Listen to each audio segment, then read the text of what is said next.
Assalamualaikum warahmatullahi wabarakatuh. Waalaikumsalam warahmatullahi wabarakatuh.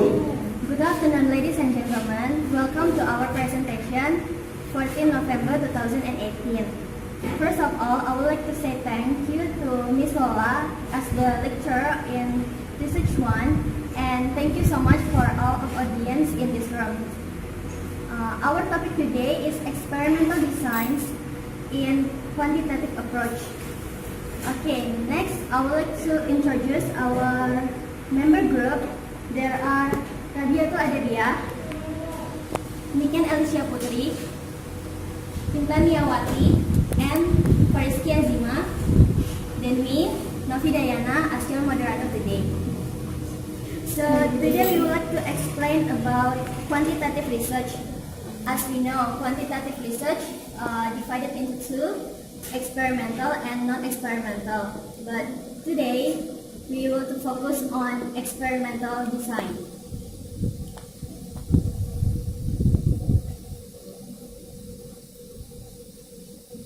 Start with definition. Experimental is a systematic and scientific approach to research in which the researchers manipulate one or more variables and controls and measure any change in other variable. Experimental research design is a powerful design for testing hypotheses of causal relationship amongst variables. And then the purpose of experimental design is to study cause and effect relation between variable under study. In experimental designs, there are pre-experimental, quasi-experimental, and then true experimental that will be explained by Rabiyatul Adabiyah for Rabiyatul Adabiyah and so. Okay, next I will explain about the type of experimental design. Okay, the first is pre-experimental design. It is simplest type of experimental. It is an observation after considering the factors of cause and effect from a group or groups, and then it is done before experiment. So this aims to understand the initial information of questions in research, and then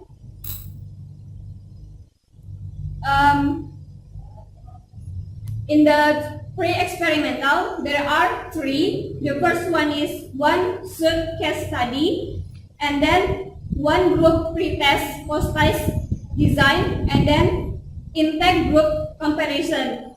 So the first is one short case study. This design, there is a group is given a treatment and then observing the result. The treatment is an independence variable, and then the result is dependence variable. So in here there is no pre-test, so just both of treatment and then post-test. And then the second is one group pre-test, post-test design. So this design, there is a group is given a pre-test, treatment, and post-test. It considers the result after giving the treatment, and the result is more accurate. And the third is intake group comparison. So there is one group, but it's divided become two groups. So the first is experimental group, and then the second is control group. So in the control group, there is no treatment. Next, the second types of experimental is true experimental. This design is most accurate types of experimental. It can establish a relationship of cause and effect in a group or groups. So in here, there is the characteristic of true experimental.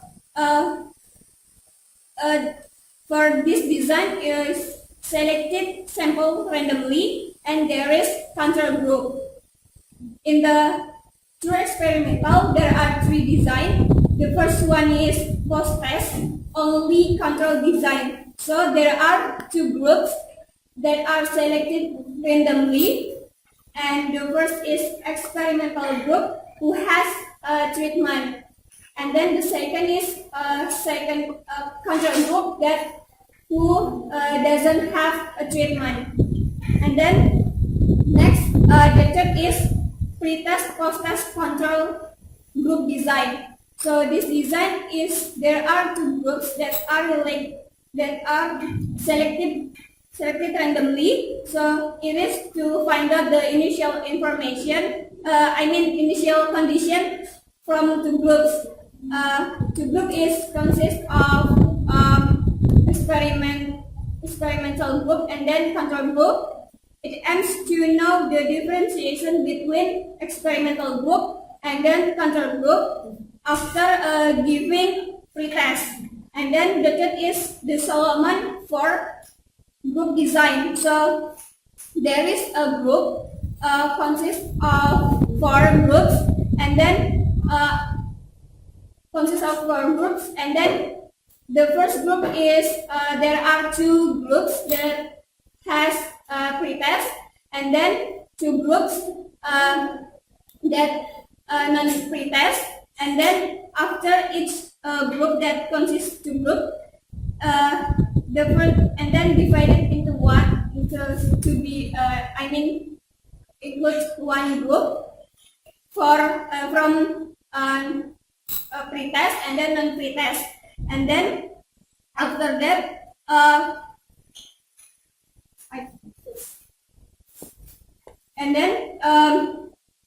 after groups that are given post-test, that there are pretest, there are pretest and non-pretest that has a treatment, and then after four groups, they're given post-test, and then the last types of experimental, quasi-experimental. This design is development of true experimental that more difficult. Quasi-experimental is used because in reality it is difficult to get a control group used for research. So these types, there is a control group, but it cannot function fully to control external variables that evaluate to conduct experiment. So this design is better than pre-experimental. And then in the quasi-experimental, there are three designs. The first is time series design. So this design, the researchers cannot select randomly. Is the characteristic of quasi-experimental. And then this design has pretest before giving treatment. So this design there are for pretest. So this aims to find out the clarity of condition in a group. If the result is stability of condition in a group, and then it will be given a treatment. This design is necessary of one group that doesn't need a control group. And then the second is non-equivalent control group design. It is the same with the previously types, like pretest post-test control design, like in the true experimental type design. But the experimental group and control group are not selected randomly. There is comparison between experimental group and then control group, and those two groups are given pretest and then treatment and then post-test. And the last is counterbalance design. This design is from all groups. All groups, it means there are experimental group and then control group, but they have different treatment.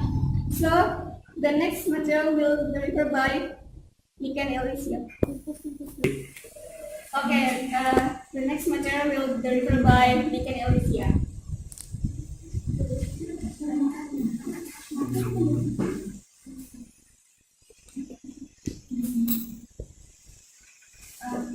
Okay. Let's talk about sampling technique. Population sampling is the process of taking a subset of subjects as a representative of the entire population. The sample must have sufficient size to warrant statistical analysis.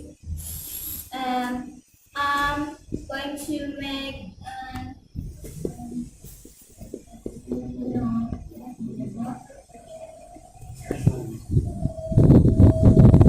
here the population.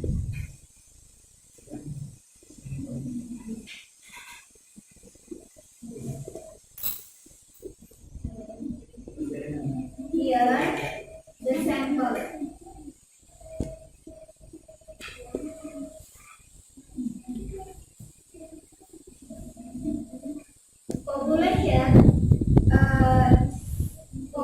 Population selection of individual observation, namely is sampling, and then from the sampling we get inference about the population.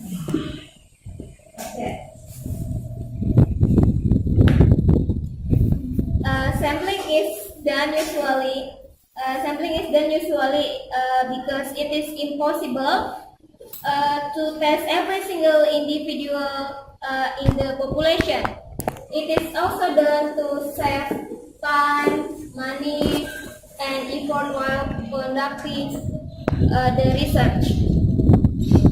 Then, step in recruiting the appropriate research sample. The first one is the research must clearly define the target population. When you want to make research, make a research, you have to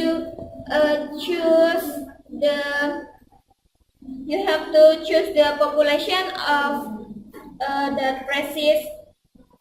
You have to choose the population in clearly, like you want to make research in about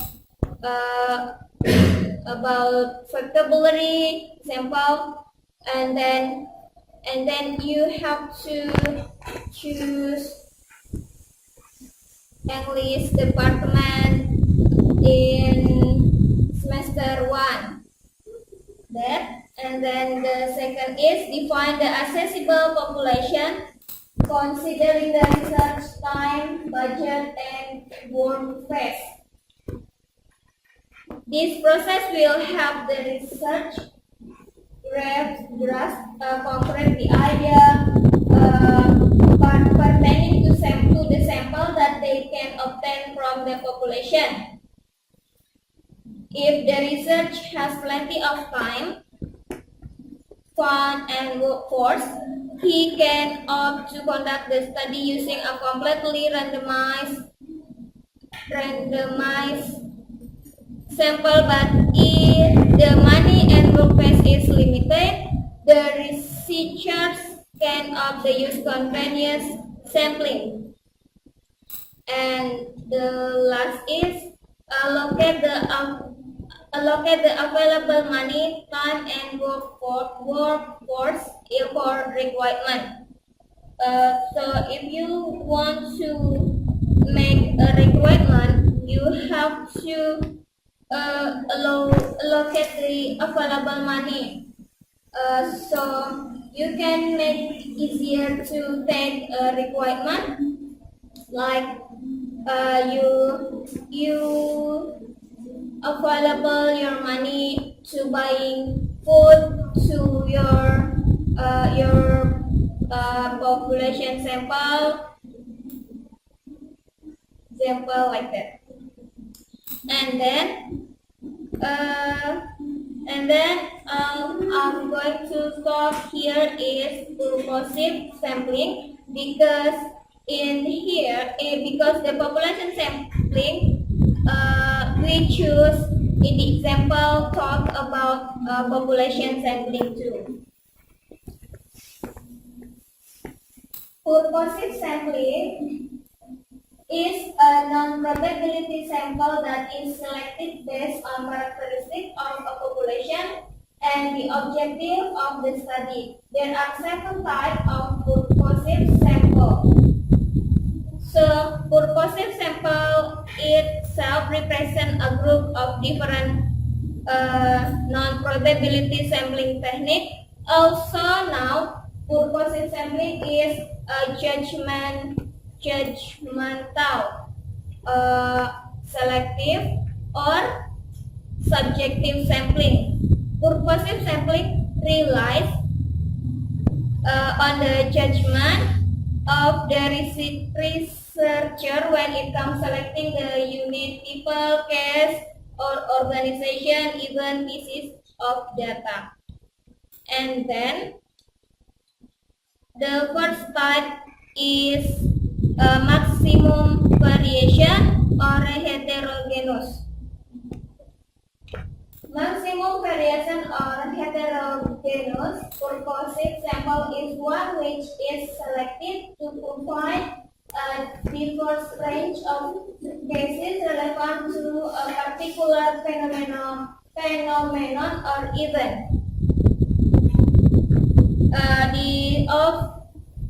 Purpose of this kind sample design is to provide as much insight as possible into the event or phenomenon under examination. For example, when conducting a street poll about an issue, a researcher would want to ensure that he or she speaks with as many different kinds of people as possible in order to construct a robust view of the issue from the public's perspective. And that is the next type is homogeneous. A homogeneous purposive sample is one that is selected for having a shared characteristic or set characteristic. So this sample is like racist, because it only need to one group, what is that?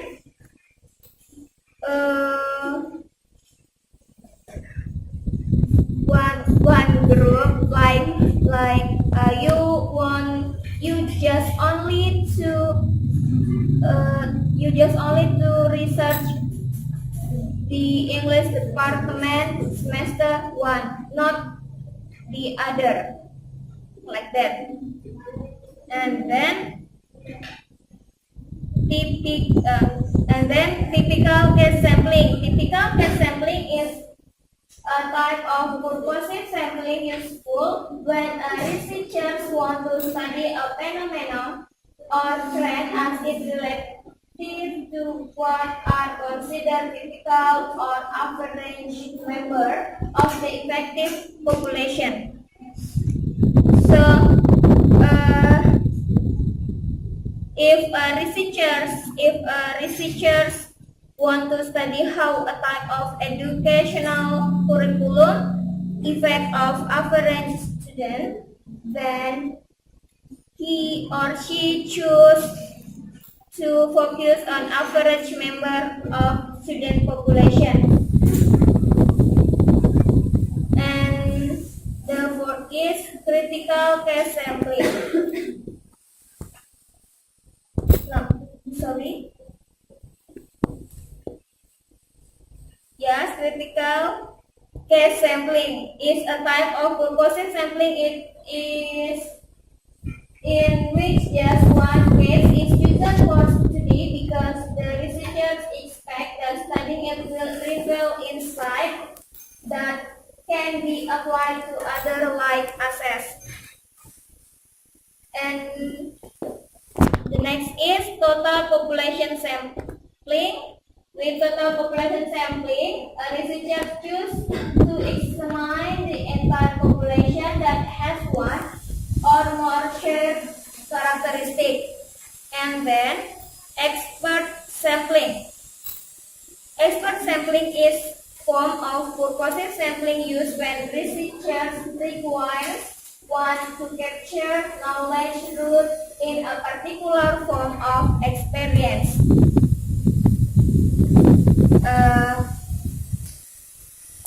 That maybe that's from me, and the next part will be delivered from Intan Niawati.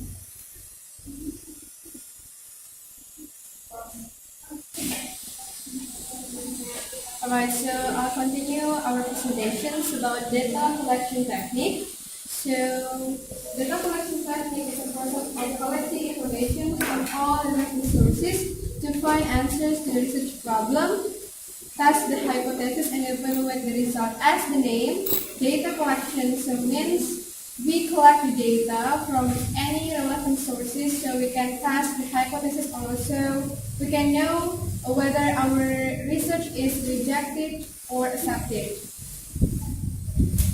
Okay, there are no limits to what can be used as the sources for data collections in experimental studies. So it depends on the researchers. They want to use what kind of method in collecting the data.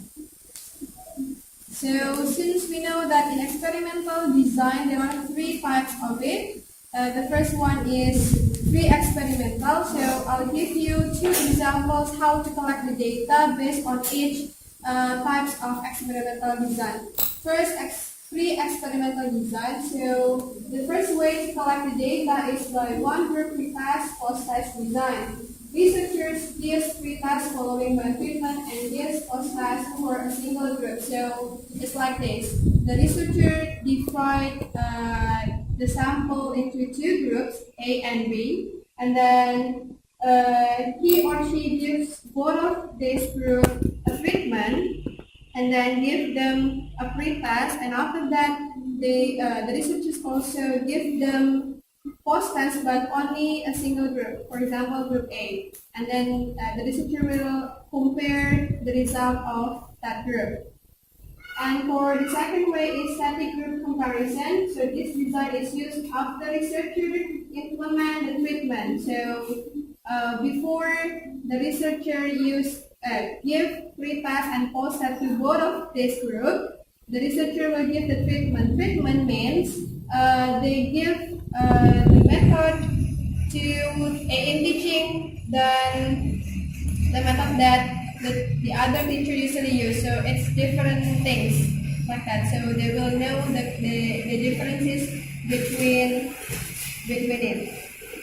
And for the second design is quasi-experimental. So I will also give you two examples how to collect the data from it. The first is non-equivalent or pretest and post-test control group design. So group A and B are given pretest and post-test, but only experimental group that receives the treatment. So A and B, only A will give the treatment from the researcher, and this is not giving anything. And then they will be given pre-test and post-test, and then the researcher will know the differences between the treatment or the experimental and non-experimental group. And for the second way is that single group interrupted time series design. So researchers record measures for a single group both before and after the treatment. It's almost the same with the previous way, static group comparison. So both of them will be, both of this group will be measured by the researchers after and before treatment.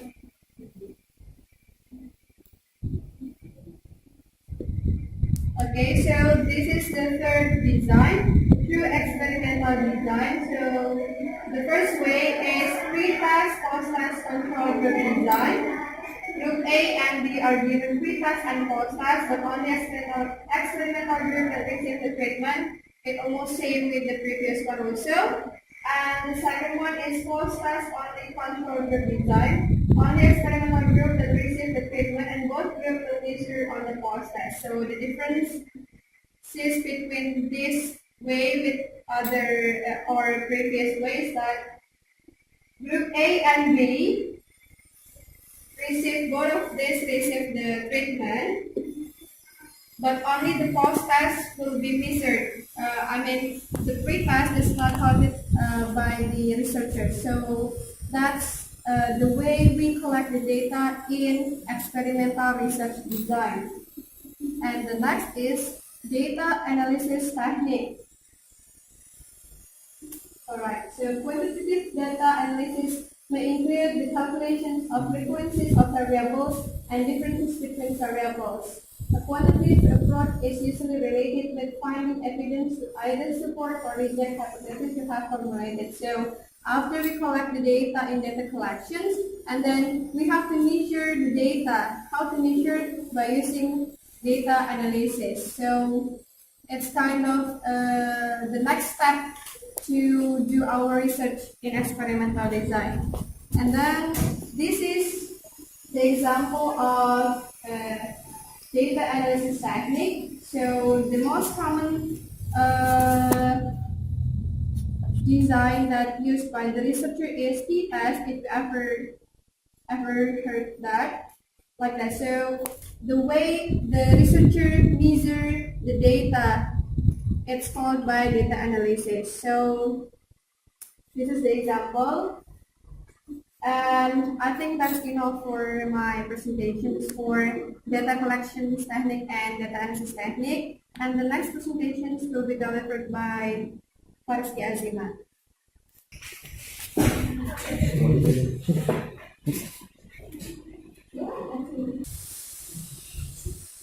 Okay, my name is Fahrisky Azima, and I will explain about the examples of experimental design. So here we will present you with two examples. First axis talk about the effect of forces in the arrangement of students' motivation at junior high school, 22 Samarinda by Novi Dyana. And the second thesis talk about the effect of task-based language teaching on simple present tense achievement of the 10th grade students at class XAP1 of Vocational School for Samarinda 2013-2004 academic year by Elisya. So in the first thesis used a quasi-experiment with non-randomized and control group design. Non-randomized here means that the researcher used non-probability sampling technique, and use control group design means there will be two groups. So the first is experimental group, and then the second will be control group. The second thesis used experimental research, which use one group pre-test and post-test. It means that the researcher only use one group, which is experimental, and using pre-test and post-test. And then the first axis use propulsive sampling technique as the sampling technique. As Niken already explained, propulsive sampling technique is one that is selected based on the knowledge of population and the purpose of the research. In here, the author did not state what kind of propulsive tests that he used, but one thing that we know is that the reason why the researcher used propulsive or sampling technique because he needs two classes with similar characteristics.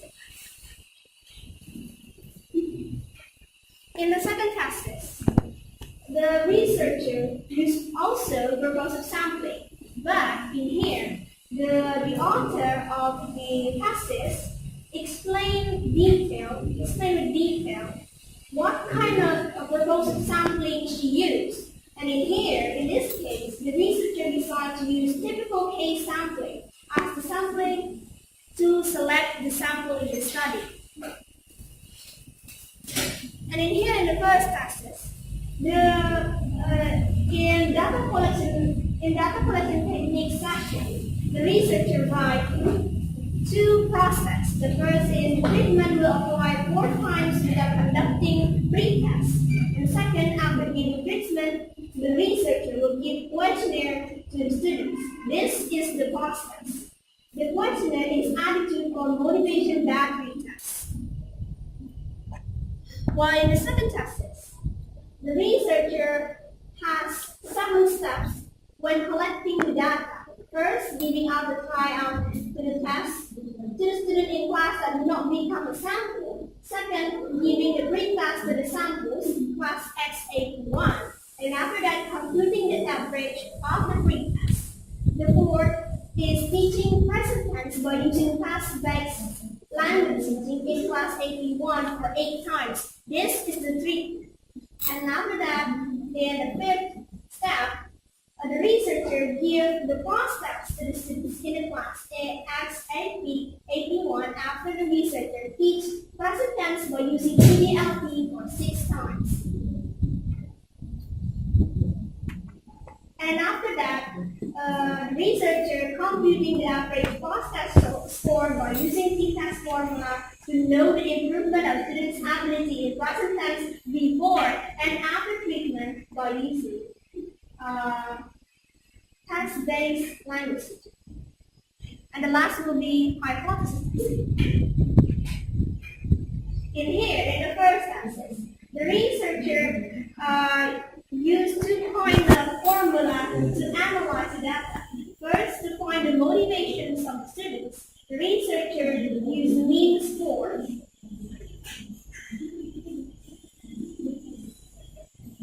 And then after that, the researcher needs to find the difference between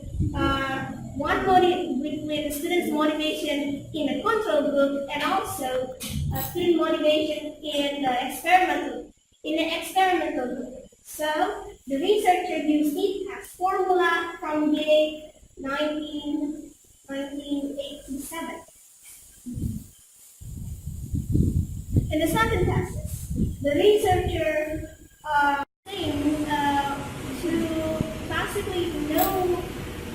to basically analyze the data, the researcher used mean score first to computate from the sum of the scores in pre-test and post-test, and then after that divided by the total number of all students, and the formula based on Yale 1992. And after that, the researcher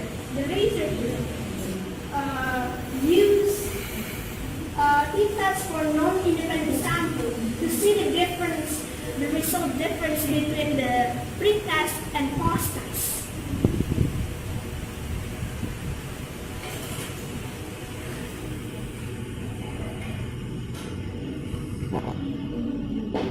And I think that's all from me, and I think that's all from our group, and I think we can move on to the moderator, Novi Dyana. Okay, thank you, Fahrisky Azima. We will move to the next sections. Question and answer sections. There will be 2 or 3 questions. Please, anyone who wants to ask a question, raise your hands and don't forget to mention your name. Is there any questions? I want to ask a question. My name is Salma Satira. I'm from Group 1. What are the advantages and disadvantages of experimental research design? Thank you. Now I would like to answer Alma Munasatira questions. What is the advantages and disadvantages of experimental research? For the advantage, researchers can have control over variables. And then human performs experiment anyway. And then for the advantages, it can produce artificial result. And then result may only apply to one situation and may be difficult to replicate. Is it clear? Anyone, is there any questions? Okay.